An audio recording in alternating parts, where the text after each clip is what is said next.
Hello everyone, welcome to my channel. This is Saima Jagarpial. আজকে আলোচনা করব ডব্লিউ.বি. ইয়েটসের famous poem Easter 1916 নিয়ে। এখানে ডব্লিউ.বি. ইয়েটস আয়ারল্যান্ডের একটি ঐতিহাসিক ঘটনা তুলে ধরেন যেটাকে ইস্টার রাইজিং বলা হয় এবং এটি হয়েছিল 1916 সালে এবং এটির শুরুটা হয় 1916 সালের এপ্রিলের 24 মানে 24 তারিখ থেকে এবং দিনটা ছিল মানডে এবং এটা টোটাল 6 দিন লাস্টিং করে। 6 দিন পর দেখা যায় কি ব্রিটিশ রুলাররা সেসব রিভলিউশনারিদেরকে কি করে হত্যা করে ফেলে। এই যে ঘটনাটা রয়েছে বা এই যে আপরাইজিংটা ছিল আয়ারল্যান্ডের, এটা কিন্তু আনসাকসেসফুল ছিল। এতে করে আইরিশ যে রিপাবলিকান লিডার্স যারা ইনভলভ ছিল তাদের সবাইকে কি করা হয়, মৃত্যুদণ্ড দিয়ে দেওয়া হয়।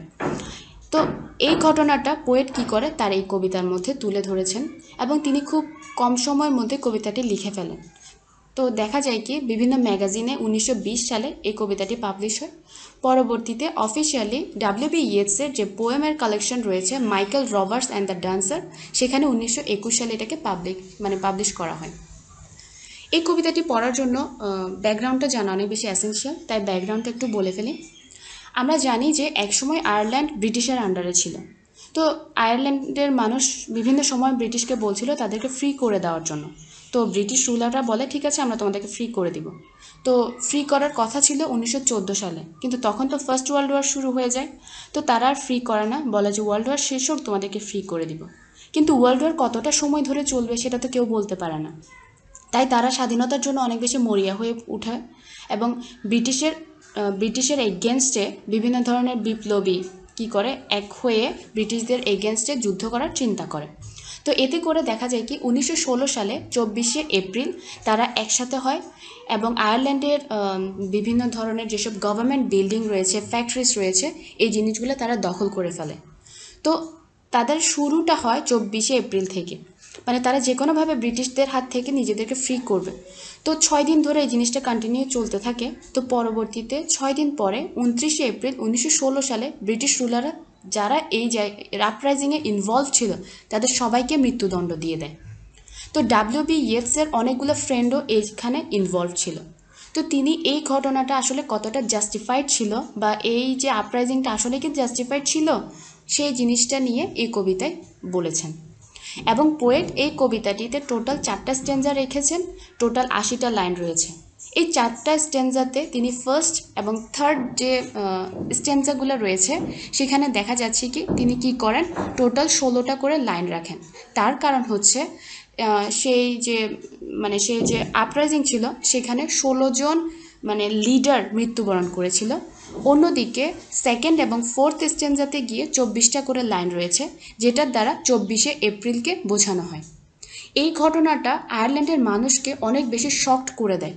তারা চিন্তা করতে পারেনি যে এমন একটা হার্শ রিয়াকশান ব্রিটিশ রুলাররা করবে এবং এতে করে অনেক মানুষ কিন্তু খুব ডিপ্রেসড হয়ে পড়েছিল। তাদের যে স্বাভাবিক কার্যক্রম ছিল সেই জিনিসগুলো ব্যাঘাত ঘটে যায় এবং অনেকে বলতে থাকে যে এই আপরাইজিংয়ে টোটাল 485 জন মানুষ মৃত্যুবরণ করেন এবং সেখানের মধ্যে 260 জন কিন্তু সিভিলিয়ানস ছিল। এটা গেল বেসিক ইনফরমেশন এবং এটার ব্যাকগ্রাউন্ড। এবার আসি থিমে। এখানে যে থিমটা রয়েছে, ফার্স্ট থিমটা হচ্ছে হিরোইজম এবং ব্রেভারি। এই পোয়েমের মধ্যে কিন্তু আমরা সেসব বিপ্লবীদের বীরত্ব, তাদের হিরোইজমটা দেখতে পাবো। তারা আসলে কতটা বেশি স্বাধীনতার জন্য মরিয়া হয়ে পড়েছে যে তারা ব্রিটিশ রুলের এগেনস্টে যুদ্ধ ঘোষণা করে দিয়েছে। তো তাদের সাহসটার কথাও কি করা হয় এই পোয়েমের মধ্যে তুলে ধরা হয়, যদিও পোয়েট এই আপরাইজিংয়ের এগেনস্ট ছিল। এরপর আসি personal fulfilment and public sacrifice. Poet এখানে একটা কনফ্লিক্টের মধ্যে থাকে, তাদের স্যাক্রিফাইসটা কি আসলে জাস্টিফাইড ছিল? তারা কি করে, যেসব মানুষগুলো এই আপরাইজিংয়ে মৃত্যুবরণ করেছিল, যেসব লিডাররা মৃত্যুবরণ করেছে, তারা প্রত্যেকের মধ্যে আপার সম্ভাবনা ছিল। তারা খুবই আমরা বলতে পারি যে পটেনশিয়াল এক পার্সন ছিল, কিন্তু তারা মানুষকে স্বাধীন করার জন্য জনগণের কথা চিন্তা করে নিজেদের কথা চিন্তা করেনি। নিজেদের যে লস হয়েছে নিজেদের সব কিছু তারা স্যাক্রিফাইস করে দেয়। তো তাই এখানে আরেকটা থিম হিসেবে এটা রাখা হয়। এরপর আসি ডেথ এবং মোর্নিং। আমরা সবাই জানি মানুষ যখন মৃত্যুবরণ করে তখন দেখা যায় কি সবাই শোক পালন করে। তো এখানে পোয়েট সেটাকেও দেখা যাচ্ছে কি থিম হিসেবে দেখানো হয়েছে। এরপর আরেকটা থিম হচ্ছে অ্যাম্বিভ্যালেন্স, মানে একটা কনফ্লিক্ট এখানে আমরা সবসময় দেখতে পাবো। পোয়েট কিন্তু পোয়েমের শুরু থেকে একটা কনফিউশনে ছিল, তার কারণ হচ্ছে তার মধ্যে এটা কাজ করছে যে এই আপরাইজিংটা আসলে কি রাইট ছিল, এটা কি ঠিক কাজ হয়েছে, এই জিনিসটা তার মধ্যে একটা কনফিউশন প্রথম থেকে কাজ করে, এবং এই জিনিসটা একটা লাইনের মধ্য দিয়ে আমরা দেখতে পাবো। পোয়েট দেখা যায় প্রত্যেকটা স্ট্যান্জাতে একটা লাইন ইউজ করেছে, a terrible beauty is born. এটার মধ্য দিয়ে কিন্তু সেই কনফিউশনটা বোঝানো যায় বা বোঝানো হয়েছে। তাহলে এটা হচ্ছে আরেকটা থিম। এটা গেল থিমের পার্ট। এবার আসি পোয়েমে। আমি লাইন বাই লাইন বলবো না, কিন্তু চেষ্টা করব পুরো সামাইটা বা পুরো কবিতাটা আপনাদেরকে বুঝিয়ে দেওয়ার। ফার্স্ট স্ট্যান্জাতে আসি। ফার্স্ট স্ট্যান্জাটা কিন্তু হয় পোয়েট কিন্তু সেই আপরাইজিং হওয়ার পূর্বের ঘটনা বর্ণনা করে। যখন কোনো ইনসিডেন্ট ঘটে তার আগে কিন্তু সব কিছু স্বাভাবিক থাকে। তো আয়ারল্যান্ডেও সব কিছু খুব স্বাভাবিকভাবে চলছিল। যে মানুষগুলা এই আপরাইজিংয়ে ইনভলভ ছিল তারাও খুব স্বাভাবিকভাবে তাদের জীবনযাপন করছিল। পোয়েট শুরু করে এভাবে যে সন্ধ্যের সময় দেখা যায় মানুষ যখন কাজ থেকে ফিরে আসে তখন তারা খুবই চেয়ারফুলি ফিরে আসে, এবং পোয়েট বলে যে মানুষগুলো এখানে মারা গিয়েছে তারা কেউ কোনো কাউন্টারে কাজ করতো, কেউ কোনো ডেস্কে কাজ করতো, এবং সন্ধেবেলায় কাজ শেষে সেই ভাঙাচোরা বিল্ডিংগুলো থেকে খুব চেয়ারফুলি বের হয়ে আসতো, এবং তারা কিন্তু পোয়েটের অনেক ক্লোজ ওয়ান ছিল। তো পোয়েটের সাথে যখনই তাদের দেখা হতো তো তখন পোয়েট তাদের সাথে কি করতো, কথাবার্তা বলতো, বিভিন্ন ধরনের জেস্টার এক্সচেঞ্জ করতো। তো কখনো দেখা যেত কি কথাবার্তা বলতো, আবার কখনো জাস্ট মাথাটাকে নেড়ে চলে যেত। আবার অনেক সময় দেখা যেত কি বিভিন্ন ধরনের মিনিংলেস ইডিয়েট কথাবার্তা তারা বলতো। এখানে মিনিংলেস কথা বলতে বোঝানো কি হচ্ছে, আমরা যখন কোনো বন্ধুর সাথে দেখা হয় তখন দেখা যায় কি হুদাই কিছু কথা বলতে থাকে। যেমন ধরেন কোনো বন্ধুর সাথে দেখা হচ্ছে, তখন আপনি বলেন কিরে দোস্ত, তোকে তো আজকে ওই মেয়ের সাথে দেখছি, কি কি চলতেছে। তো এই টাইপের কথাবার্তা আমরা কিন্তু হুদাই এসব কথাবার্তা বলি। তো পোয়েটরাও এ ধরনের মিনিংলেস কথাবার্তা বলতো। সব কিছুই খুব নর্মাল ছিল, সে মানুষগুলো খুব অর্ডিনারি লাইফ লিড করছিল। কিন্তু হঠাৎ করে সে মানুষগুলোর মধ্যে কি হয়, স্বাধীনতার ভূত চাপে। তার কারণ হচ্ছে আয়ারল্যান্ডে দেখা যাচ্ছিল কি ব্রিটিশদের কারণে তাদের অনেক প্রবলেম হচ্ছিল, তারা বিভিন্নভাবে ডমিনেটেড হচ্ছিল, ইভেন তাদের কোনো ইউনিক আইডেন্টিটিও ছিল না। তো এই জিনিসটা বোঝানোর জন্য পোয়েট এখানে ওয়ার্ডও ইউজ করে যেটাকে মর্টলি বলা হয়, মানে তাদের কোনো ইউনিক আইডেন্টিটি ছিল না। ব্রিটিশরা বিভিন্নভাবে আয়ারল্যান্ডকে কী করছিল, ডমিনেট করছিল।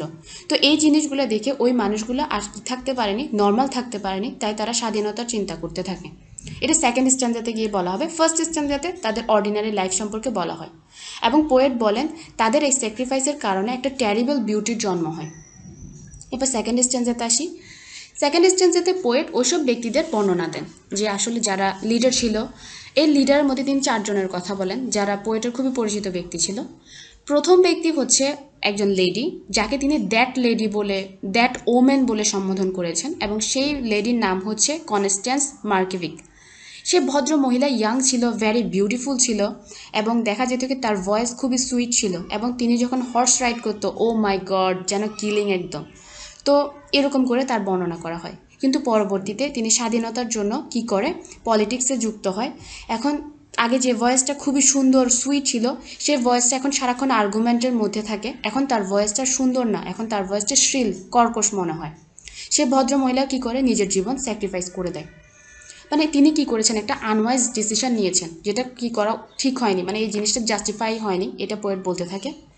এরপর আসি দ্বিতীয় ব্যক্তি, যাকে তিনি দিস ম্যান বলেন। তার নাম হচ্ছে প্যাট্রিক পিয়ার্স। এই ভদ্রলোকের একটা স্কুল ছিল, তিনি একজন স্কুল টিচার, তিনি পোয়েটদেরকে টিচ করতেন। তো এই ভদ্রলোককে এখানে উইংড হর্স হিসেবে বলা হয়। তো এই ভদ্রলোকও কী করেছিল, সে আপরাইজিং ইনভলভ হয় এবং সেও কি মৃত্যুবরণ করেন।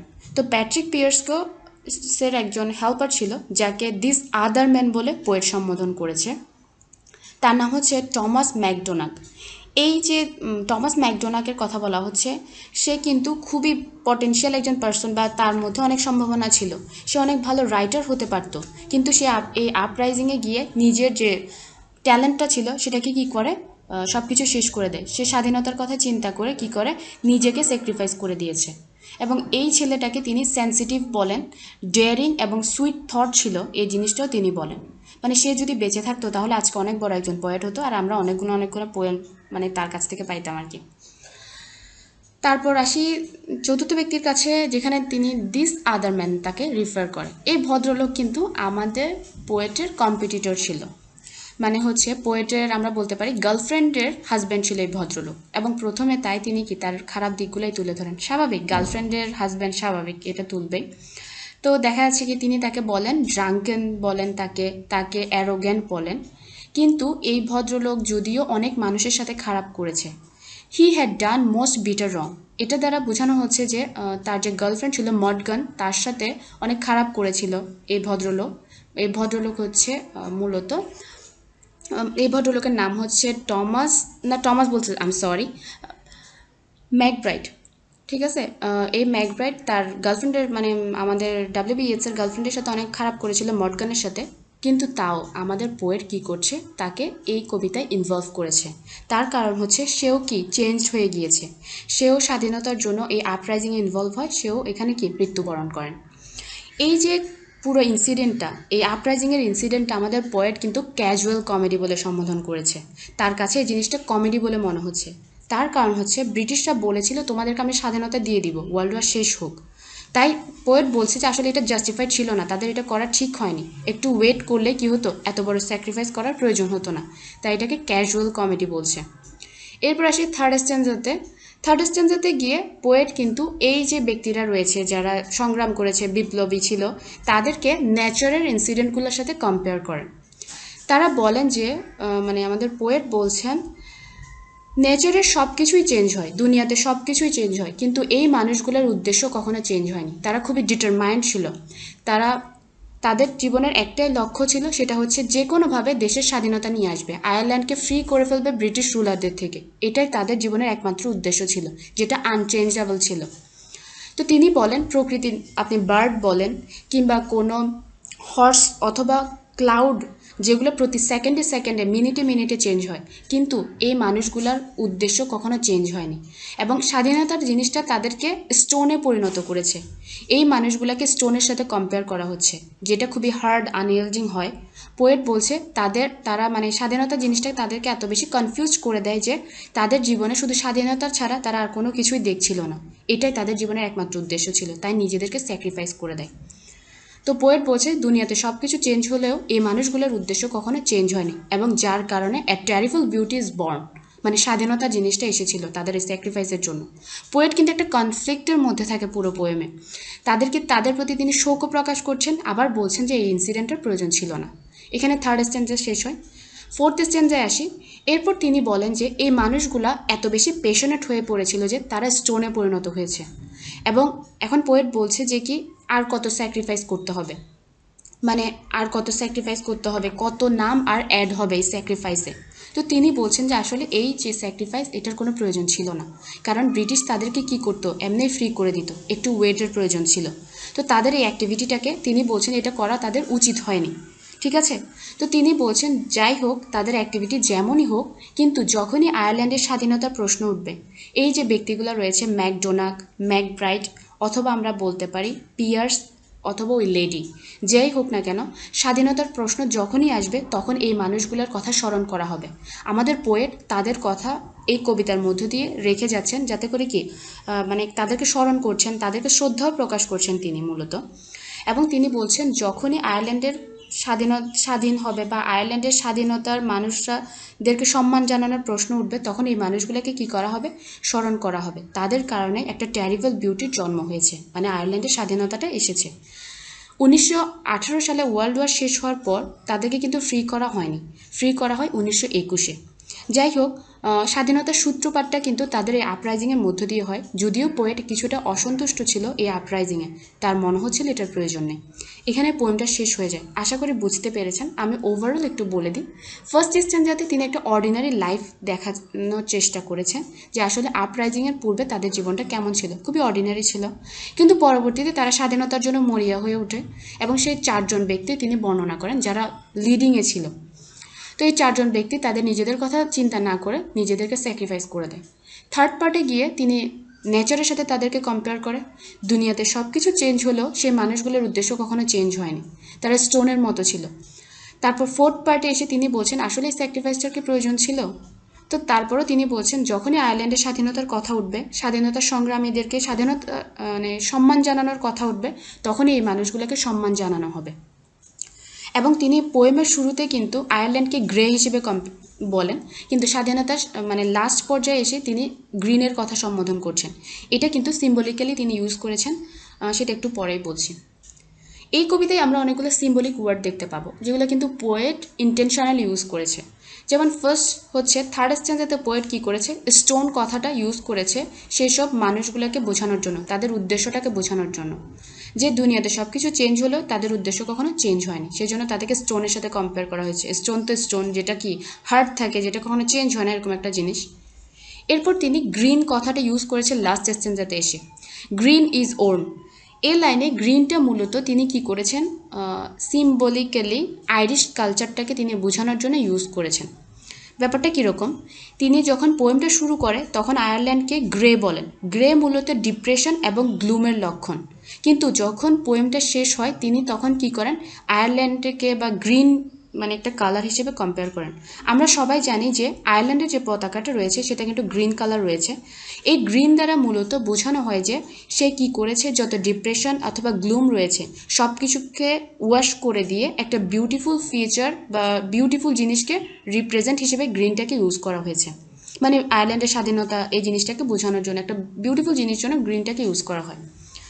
এরপর পোয়েট বলছেন কি ট্যারিবল বিউটি, এটা কিন্তু দেখা যাচ্ছে কি প্রত্যেকটা স্ট্যান্জার লাস্ট লাইন হিসেবে আমরা দেখতে পাই ট্যারিবল বিউটি।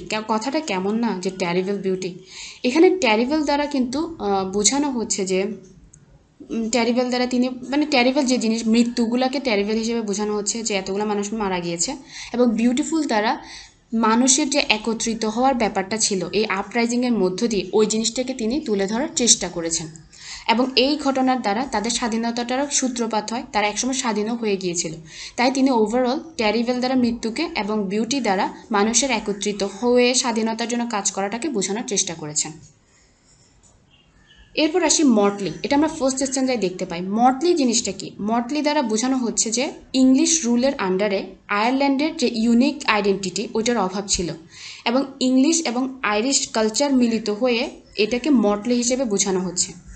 এরপর আসি, এখানে আমরা সেকেন্ড যে পার্সনটা রয়েছে তাকে কিন্তু কি করেন, প্যাট্রিক পিয়ার্সকে তিনি উইংড হর্স বলে কম্পেয়ার করেছেন। এগুলো হচ্ছে সিম্বলিক ওয়ার্ড, আশা করি বুঝতে পেরেছেন। মোটামুটি আয়ারল্যান্ডের একটি হিস্টোরিক্যাল ইনসিডেন্ট পোয়েট এখানে তুলে ধরেছেন, এবং আমাদের যে ডাব্লিউ.বি. ইয়েটস তিনি খুবই রিয়েলিস্টিক একজন পার্সন ছিল, এবং তার পোয়েমগুলো কিন্তু খুবই বাস্তবধর্মী হতো, এবং তিনি এই বাস্তব ইনসিডেন্টটা তার কবিতার মধ্যে দিয়ে তুলে ধরার চেষ্টা করেন। আশা করি বুঝতে পেরেছেন। ধন্যবাদ সবাইকে। আর ভুল ত্রুটি হলে আই এম সরি, মানে আপনারা জিনিসটাকে ক্ষমার দৃষ্টিতে দেখবেন আর কি, মাঝে মাঝে ছোট ছোট ভুলগুলো হয়ে যায়, কিছু করার থাকে না। ধন্যবাদ সবাইকে।